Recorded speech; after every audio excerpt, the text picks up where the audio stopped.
Good evening, professionals. Thanks, Aishwarya. Thanks to Aishwarya for this wonderful presentation.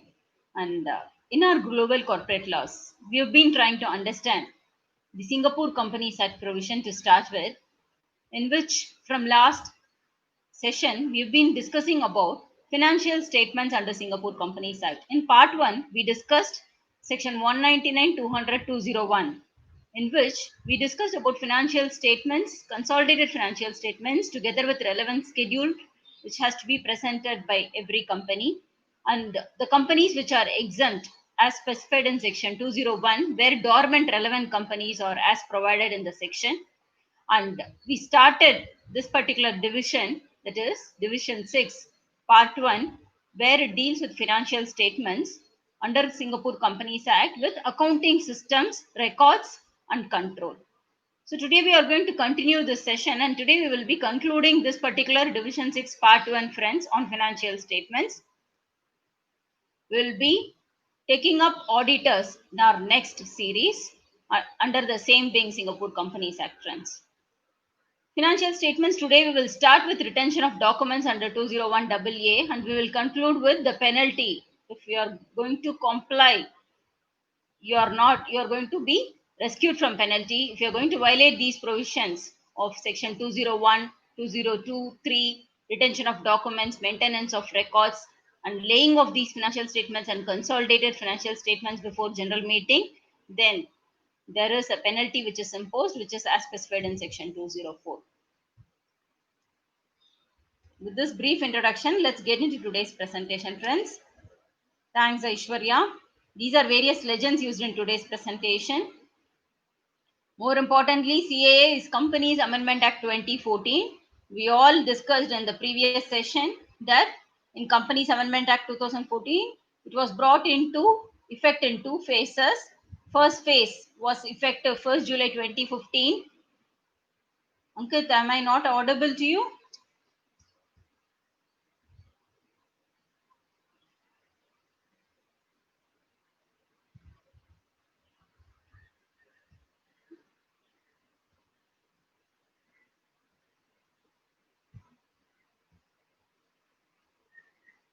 Just check your platform, Ankit. Aishwarya says that it is audible. Just check.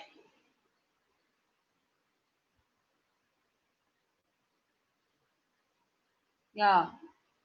The other participant also confirms that it is audible. Yeah. We'll proceed. So CAA, the second phase, was effective 3rd January 2016. Today we will see one such section where there is an impact effective 3rd January 2016. This is the agenda of today's presentation, where we will start with section 201 AA, dealing with retention of documents. For how many years you may have to retain the documents is as specified in the section.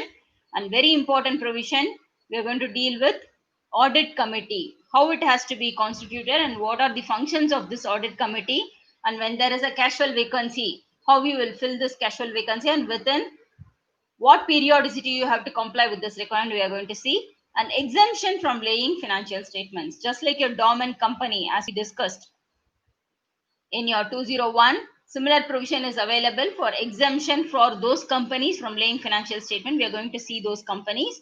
Relief from the requirement as to the form and content of this financial statement and consolidated financial statement for certain companies, and the members who are entitled to receive the copies of this financial statement, consolidated financial statement, and how they are empowered to receive this, since it is their prerogative right to receive such documents before it is laid, and within what time the company should circulate it to the members when it has to be approved in the annual general meeting, and registrar's application to court in respect of defective financial statements. What is the recourse available if there is a defective financial statement, and when it is identified that there are some defects, is there a provision for voluntary revision? Yes, voluntary revision is provided in the act. And provision of summary financial statements, there is an option available for submitting summary financial statement also, which we are going to see. And finally we will see penalty under 204. Let's begin with 201 AA, retention of documents. It says that the company shall retain these documents for a minimum period of 5 years. There are two categories as provided in 201 AA. What are they? One, those companies where AGM is certain to be held, where it is mandatory, then for a period of 5 years after the date of AGM, they have to keep a copy of these documents. And the documents, in the sense, your financial statement, consolidated financial statements in the case of a parent company, balance sheet, summary financial statement, director statement, auditor's report, and all other annexures that too. And where it is a company which need not hold AGM because of section 175A. Friends, what is 175A? Very interesting provision. It clearly says that a company, when all the members who are entitled to vote in person, they give this particular approval that there is dispensation of meeting facility which is granted by these members, and all the documents which are required to be served to these members under section 201 are being served there too, and in which case 175A says the companies need not hold AGM. So in those companies, then 5 years after the date on which these documents are being sent will be reckoned for this purpose. For all these annexures, financial FS, CFS auditor's report, which are duly audited together with your auditor's report, and to those persons who are entitled to receive them as per section 2031. And this is effective 3rd January 2016, which is your second phase of Companies Amendment Act 2014. Failing to do so, the companies will incur a penalty of not exceeding Singapore dollars 5,000 or imprisonment for a period not exceeding 12 months, and also a default penalty. And registrar or an authorized official. Authorized official is an officer who is authorized by the registrar. They are empowered to ask for such documents from the company, and failing to do so, again there is a penalty which shall be not exceeding 10,000 or imprisonment for a term not exceeding 2 years or both. So the first penalty is for violating this provision of retention of documents either under 175A or your general provisions. The second provision is with regard to your registrar asking you to furnish the documents and instructing for inspecting the documents and taking extracts thereto, and failing to do so, you incur the penalty. So there are two phases to it. Next is 201B audit committee. Every listed company shall mandatorily constitute audit committee. The composition of this committee shall comprise of at least 3 members. So quorum is 3 members, but they shall not have the composition with the executive directors of the company or related corporation. Friends, we have already studied related corporation, which is as defined in section 6 of the Singapore Companies Act, which is none other than your holding company, subsidiary company, fellow subsidiaries, and of course all your relatives for the purpose of your executive director. For this purpose of audit committee, it is spouse, parents, brother, sister, son or adopted son, daughter or adopted daughter, or any other person who is having any relationship which in the opinion of the board would interfere with the exercise of independent judgment. So audit committee shall mandatorily have independent judgment in dealing with the affairs and the functions, which will be seen in the next slide. So when there is going to be any difficulty in exercising it in independent judgment, then this particular person will not be eligible to form part of your audit committee. And again, the members shall elect one amongst themselves to be the chairman of the audit committee. Again, he shall certainly not be a member who is an executive director or employee of the company or related corporation. And casual vacancy, they say that within 3 months from any member of the audit committee, in the event of his resignation or disability or death, then that particular vacancy shall be filled within a period of 3 months. And you shall always ensure that there is a continuous obligation or subsisting compliance of 3 members as part of your committee. The functions are to review your audit plan, internal accounting controls, your audit report, your company's officers who are providing these documents and clarification to your auditor. Of course, the appointment of auditor, which we are going to see in section 205 in our next session. And more importantly, reviewing your financial statements, consolidated financial statements in the case of a parent company together with its balance sheet. And there could be other terms of reference as maybe discharged by the audit committee and referred by the board. These auditors have every right to be heard at the audit committee, and the auditor has every right to be heard, and the chairman shall convene a meeting when there is a request from either the auditor to consider any such matter at the board meeting or at the general meeting, and they may regulate their own procedure with regard to calling of the meetings, notices of meetings, voting rights, procedure with regard to your voting, keeping of minutes, custody, and production and inspection of all these minutes. And if a director is making a statement under section 201 subsection 16, which is nothing but your director statement as per the matter set out in your 12th schedule, which we discussed in the previous session. So the director statement has to be mandatorily signed by 2 directors. So in that particular director statement, they shall also have an addendum with regard to the nature and extent of functions performed by this audit committee. So over and above the matters as specified in that particular schedule, we shall also append the statement with regard to the functions discharged by this committee. And any reference in this particular section to a director who is not an executive director, who is empowered to be a member of this committee, shall be construed as a reference to a director who is not an employee or is not holding any office or place of profit, so that he is entitled to become a member of this committee. 201C, of course, it draws reference to your 175A, where there is exemption from laying your financial statements before AGM. So, non-applicability of section 201, which is your financial statements and consolidated financial statements in the case of parent company, together with the balance sheet of your parent company. To the directors of that parent company, which is not required to hold an AGM, by virtue of section 175A, which we discussed in the beginning of this session.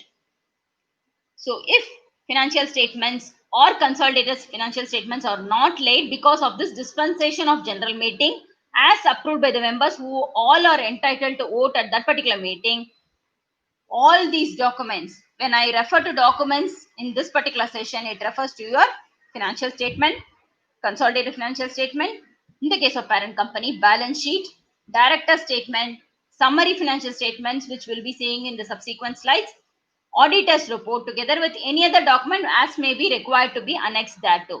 So these documents, if you are going to take the shelter under 175A, they shall be sent not later than 5 months after the end of the financial year to which it pertains, even if it is under section 175A to claim exemption.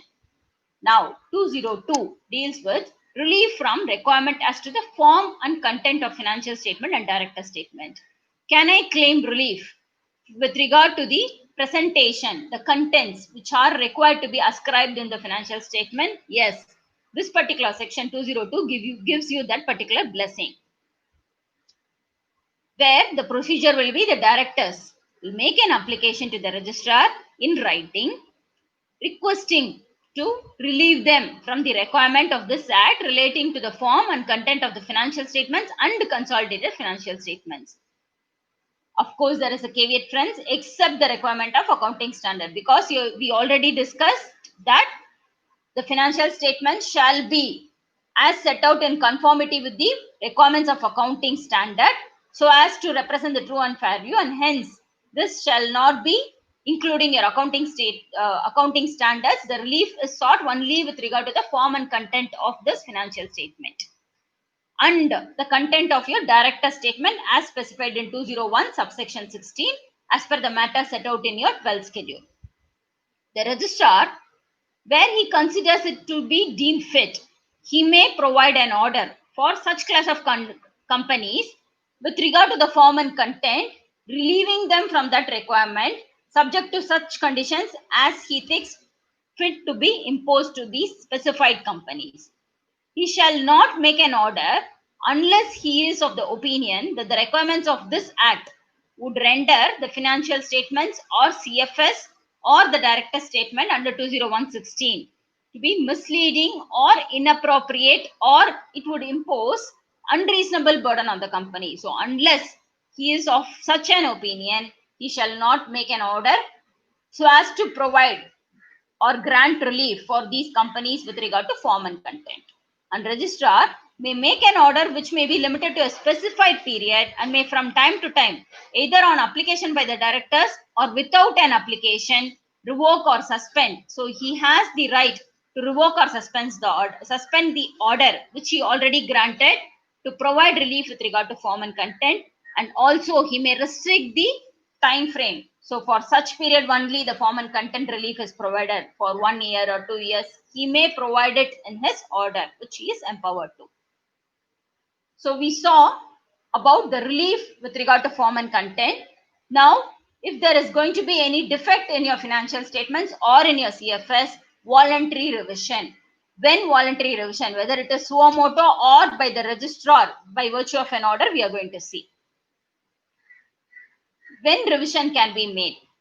After the documents are sent to the members of the company is not required to hold AGM. Under 175A, we saw that when there is a dispensation of meeting as approved by the members, not later than 5 months from the end of the financial year, you are obligated to send the documents. So when such documents are being sent pursuant to the provisions of 175A, in those cases, revision is possible. And also in other cases, in your ordinary course of business where the documents are laid before AGM, in all these cases, revision is permitted. How? Revision is allowed if the document is complying, if the document is not complying with the requirements of your act, including your accounting standards, or you consider it to be deemed fit for making consequential revision pursuant to the provisions of the act. In above such instances, the directors may cause the document to be revised. So here it is suo moto, on their own initiative, when they deem fit that in order to bring it in consonance with the provisions of the act, it is necessary to make such revision or consequential revision with regard to these financial statements or director statement or summary financial statement, then they may do so, and the registrar can issue any notice to the company with regard to non-compliance in these documents, and the directors can make such revision only if the registrar agrees to the manner of revision. So he will be giving the direction, and the company shall certainly oblige with regard to the manner as directed by the registrar to do the revision. Minister can make regulation under 411. Friends, it is imperative to note that 411, when you read the provision, there are wide powers given to the minister to frame regulations with regard to registrar, with regard to any officer who is appointed by the registrar, with regard to the forms which are deployed by the registrar, fee to be imposed for any particular form, with regard to the manner and the contents of any such documents as provided in the act. So there are wide powers given to the minister. Pursuant to those powers granted to him, he may certainly provide the manner of revision of these particular documents. Documents in the sense your FS, CFS or balance sheet of the parent company, together with your SFS, which is your summary financial statement, which you may call it as abridged financial statement, or director statement, which is your 20116, subsection 60. So application of the provisions of this act are subject to such additions, adaptation, modifications as specified in the regulation. Of course, directed by minister, and taking steps by the directors to bring these revision to the notice of the persons who are likely to rely on these documents, ideally your members or holders of debentures. And there is also a statutory requirement that once you revise these documents, this is the direction given the minister, then you may have to certainly lodge them with the registrar, and the fee payment with regard to such lodgement is as per the direction given by the minister. 202B talks about registrar making an application to the court when there is defective financial statement or CFS. Previously we saw if there is a defective financial statement, how voluntary revision has to happen. Now how the registrar will make an application to the court, we are going to see in the case of defective financials.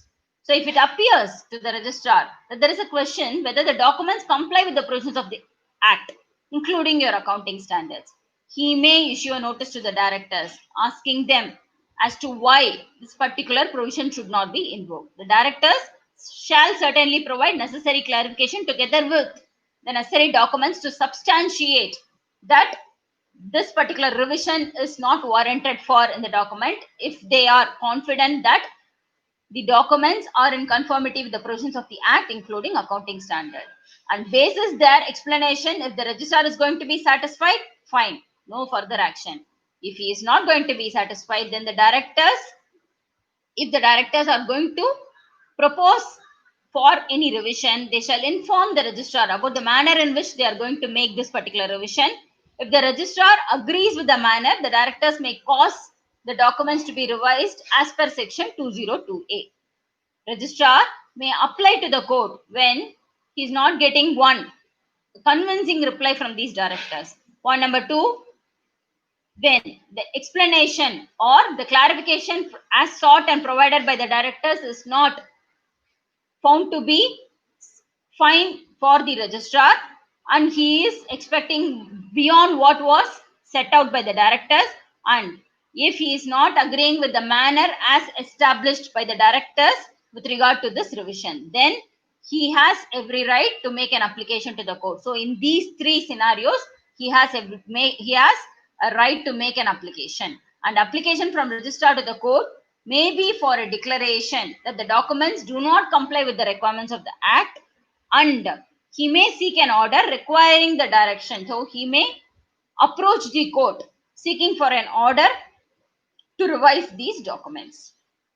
The court makes such order, then it shall give necessary directions which inter alia include auditing the document, making revision to these documents within the time as stipulated by the court, or if it is going to be summary financial statements, to be revised and subsequently audited by the auditors, and consequential revision in certain other documents. If there is an impact in your other annexures as appended, then certainly consequential revisions have to be made and steps taken to inform the persons who rely on the documents, which is your members or holders of debentures, and such other matter as the court may deem fit.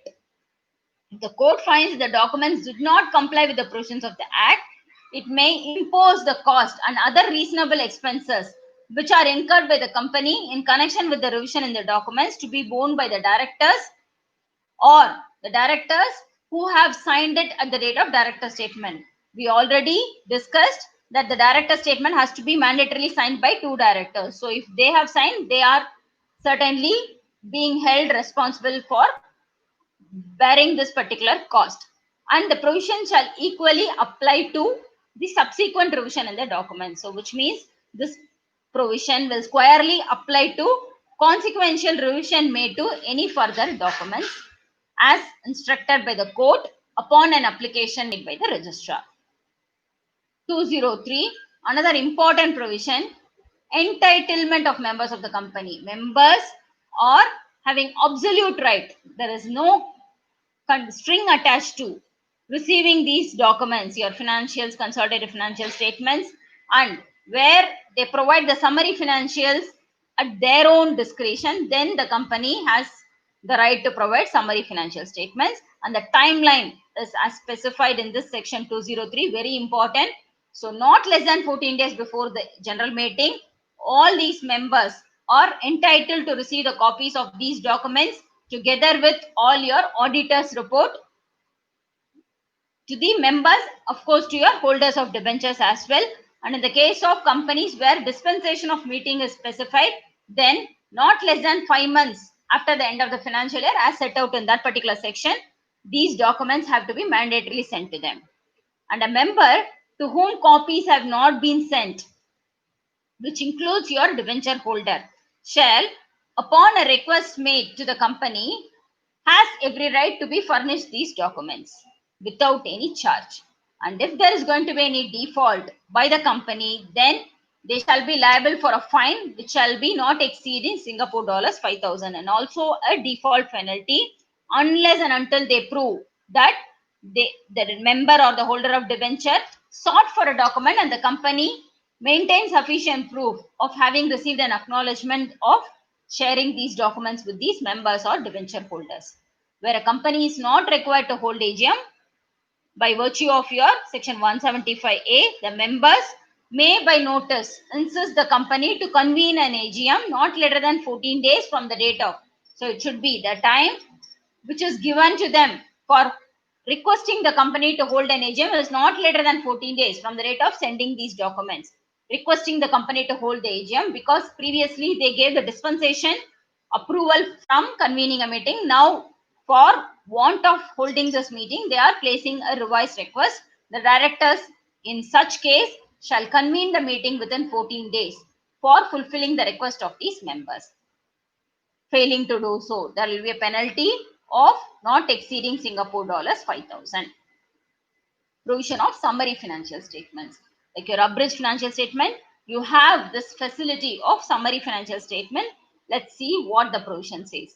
Notwithstanding anything contained in section 203, because 203 mandatorily talks about all your documents to be annexed while laying before your general meeting, a company may, as specified by this regulation, send a copy of summary financial statement instead of the copies of the documents as referred to in your 2031 to the members of the company, and any member or debenture holder may request the company for, it is only may, so they have this recommendatory right to ask for summary financial statement, and in which case the company shall send summary financial statement only to those who wish to receive it in that form and not to other members because they may like to have the complete financial statements.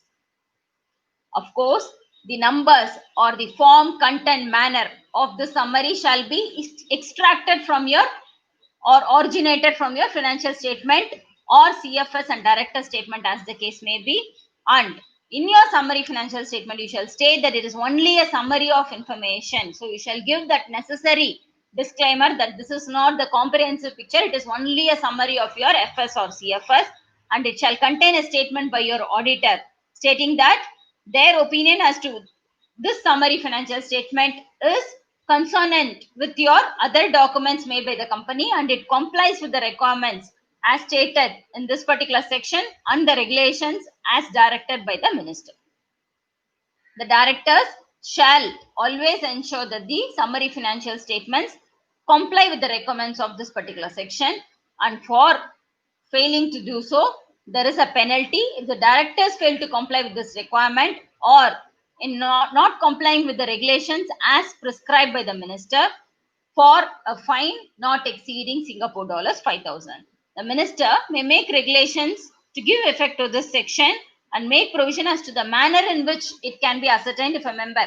So, whether a member has a right to ask for summary financial statement and how the company can approach these particular members or holders of debentures to ascertain their interest of receiving this particular fashion of summary financial statement, the manner shall be as provided by the minister. So they shall certainly draw out the regulations to comply with this particular requirement. 204 penalty. Friends, before we conclude, shall be happy to take your questions if any on the subject.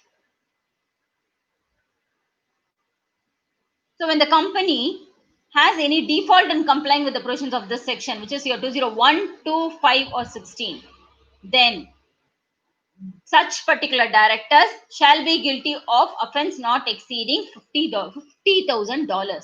So it is as heavy as Singapore dollars 50,000. 2012, if you read, it talks about financial statement shall certainly conform to the true and fair view of your performance of the company or financial position of the company.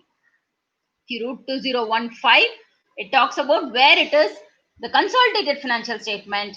You may have to certainly conform to the true and fair view of the group companies performance and the financial position of the group companies, and also the parent company's balance sheet shall certainly be in conformity with the provisions of the state of affairs of the parent company. 20116 we have discussed enough in today's session, which is your director statement, and if a director fails to comply with the matters as set out in 12th schedule together with your audit committee statement as mentioned in today's session, then he shall certainly be guilty of an offense. And we also notice the fact that it has to be signed by 2 directors of the company. And if this particular violation is only to defraud the creditors or for fraudulent purpose, then it is double the penalty, which is for ordinary fine, which is 1 lakh Singapore dollars, or imprisonment is also included here for a term not exceeding 3 years or both. When a director fails to comply with any provisions of this section and fails to take reasonable steps to secure compliance with such provision, or there is a willful act from complying with these provisions, then he shall be guilty of an offense for a fine not exceeding 10,000 Singapore dollars or imprisonment for a term not exceeding 2 years. And again, if it is going to be with a defraud intention or for a fraudulent purpose, then the penalty will be Singapore dollars 15,000 up to that sum, or imprisonment for a term not exceeding 3 years or both. If such proceedings against the person is imposed with regard to form and content of the financial statements or your consolidated financial statements, there is always a defense available to this particular person to prove that it was unintentional. Point number one. Point number two, this particular omission was immaterial. And point number three, because of this omission or because of this particular non-compliance, it does not challenge or it does not affect the true and fair view of the financial affairs of the company, then there is always the best possible defense available to this particular person, which is a safeguard or a protective measure from imposing this penalty or imprisonment. A person again has this particular defense that unless this particular offense is committed willfully, he shall not be sentenced for imprisonment. So these rescue measures are certainly available, which is a welcome move. And with this, we are concluding this particular division, financial statement, friends. We will continue with auditors in our next session on global corporate laws. Thank you very much. Have a fantastic weekend. Take care. Stay safe.